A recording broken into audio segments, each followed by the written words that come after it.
भक्ति परिचय चैनल में आप सभी का स्वागत है। आप सभी को राधे राधे। एकादशी का व्रत सनातनियों के लिए सबसे खास माना जाता है। हर एकादशी का अपना विशेष महत्व होता है। ऐसी ही एक खास एकादशी मोक्षदा एकादशी है।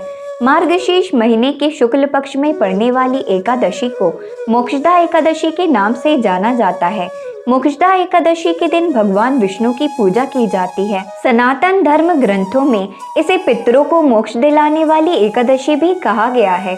मान्यता के अनुसार मोक्षदा एकादशी के दिन व्रत करने से सभी मनोकामनाएं पूरी होती हैं। द्वापर युग में इसी दिन भगवान श्री कृष्ण ने कुरुक्षेत्र में गीता का ज्ञान दिया था, इसलिए इस दिन गीता जयंती भी मनाई जाती है। इस बार मोक्षदा एकादशी 3 दिसंबर 2022 शनिवार को मनाई जाएगी। एकादशी में एकादशी व्रत कथा का अपना विशेष महत्व है, तो आइए सुनते हैं मोक्षदा एकादशी व्रत की कथा। धर्मराज युधिष्ठिर कहने लगे कि हे भगवान, मैंने मार्गशीर्ष मास के कृष्ण पक्ष की एकादशी अर्थात उत्पन्ना एकादशी का सविस्तार वर्ण सुना। अब आप कृपा करके मुझे मार्गशीर्ष मास के शुक्ल पक्ष की एकादशी के विषय में भी बतलाइए। इस एकादशी का क्या नाम है तथा इसके व्रत का क्या विधान है, इसकी विधि क्या है, इसका व्रत करने से किस फल की प्राप्ति होती है, कृपया यह सब विधान पूर्वक कहिए। भगवान श्री कृष्ण बोले, मार्गशीर्ष मास के शुक्ल पक्ष में आने वाली इस एकादशी को मोक्षदा एकादशी कहा जाता है।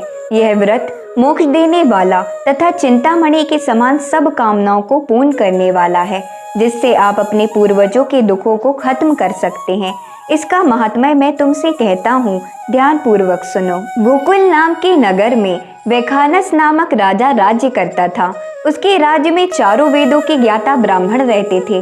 वह राजा अपनी प्रजा का पुत्रवत पालन करता था। एक बार रात्रि में राजा ने एक स्वप्न देखा कि उसके पिता नरक में हैं। उसे बड़ा आश्चर्य हुआ। प्रातः वह विद्वान ब्राह्मणों के पास गया और अपना स्वप्न सुनाया। उसने कहा, मैंने अपने पिता को नरक में कष्ट उठाते देखा है। उन्होंने मुझसे कहा कि हे पुत्र, मैं नरक में पड़ा हूँ, यहाँ से तुम मुझे मुक्त कराओ। जब से मैंने यह वचन सुने हैं तब से मैं बहुत बेचैन हूँ। चित्त में बड़ी अशांति हो रही है। मुझे इस राज्य, धन, पुत्र, स्त्री, हाथी, घोड़े आदि में कुछ भी सुख प्रतीत नहीं होता है। मैं क्या करूँ? राजा ने कहा, हे ब्राह्मण देवताओं, इस दुख के कारण मेरा शरीर जल रहा है। अब आप कृपा करके कोई तप, दान, व्रत आदि ऐसा उपाय बताइए जिससे मेरे पिता को मुक्ति मिल जाए। उस पुत्र का जीवन व्यर्थ है जो अपने माता पिता का उद्धार न कर सके। एक उत्तम पुत्र जो अपने माता पिता तथा पूर्वजों का उद्धार करता है, वह 1000 मूर्ख पुत्रों से अच्छा है। जैसे एक चंद्रमा सारे जगत में प्रकाश कर देता है, परंतु हजारों तारे नहीं कर सकते। ब्राह्मणों ने कहा, हे राजन, यहाँ पास ही भूत, भविष्य, वर्तमान के ज्ञाता पर्वत ऋषि का आश्रम है। आपकी समस्या का हल वे जरूर करेंगे। ऐसा सुनकर राजा मुनि के आश्रम पर गया। उस आश्रम में अनेक शांत चित्त योगी और मुनि तपस्या कर रहे थे। उसी जगह पर्वत मुनि बैठे थे। राजा ने मुनि को साष्टांग दंडवत किया। मुनि ने राजा से शांगोपांग कुशल पूछी। राजा ने कहा कि महाराज, आपकी कृपा से मेरे राज्य में सब कुशल है, लेकिन अकस्मात मेरे चित्त में अत्यंत अशांति होने लगी है। ऐसा सुनकर पर्वत मुनि ने आंखें बंद की और भूतकाल विचारने लगे। फिर बोले, हे राजन, मैंने योग के बल से तुम्हारे पिता के कुकर्मों को जान लिया है।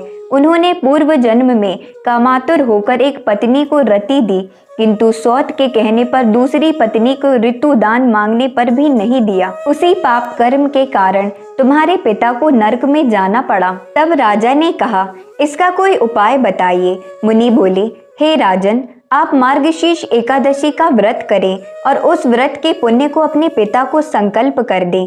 इसके प्रभाव से आपके पिता की अवश्य नरक से मुक्ति होगी। मुनि के ये वचन सुनकर राजा महल में आया और मुनि के वचन अनुसार कुटुंब सहित मोक्षदा एकादशी का व्रत किया। इस व्रत का पुण्य उसने अपने पिता को अर्पण कर दिया। इसके प्रभाव से उसके पिता को मुक्ति मिल गई और स्वर्ग में जाते हुए वे पुत्र से कहने लगे, हे पुत्र, तेरा कल्याण हो। यह कहकर स्वर्ग चले गए। मार्गशीर्ष मास के शुक्ल पक्ष की मोक्षदा एकादशी का जो व्रत करते हैं, उनके समस्त पाप नष्ट हो जाते हैं। इस व्रत से बढ़कर मोक्ष देने वाला और कोई व्रत नहीं है। इस दिन गीता जयंती मनाई जाती है। साथ ही यह धनुर्मास की एकादशी कहलाती है, अतः इस एकादशी का महत्व कई गुना और भी बढ़ जाता है।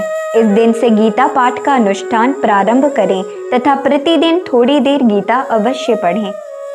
इति मोक्षदा एकादशी व्रत कथा समाप्तम। आप सभी को राधे राधे।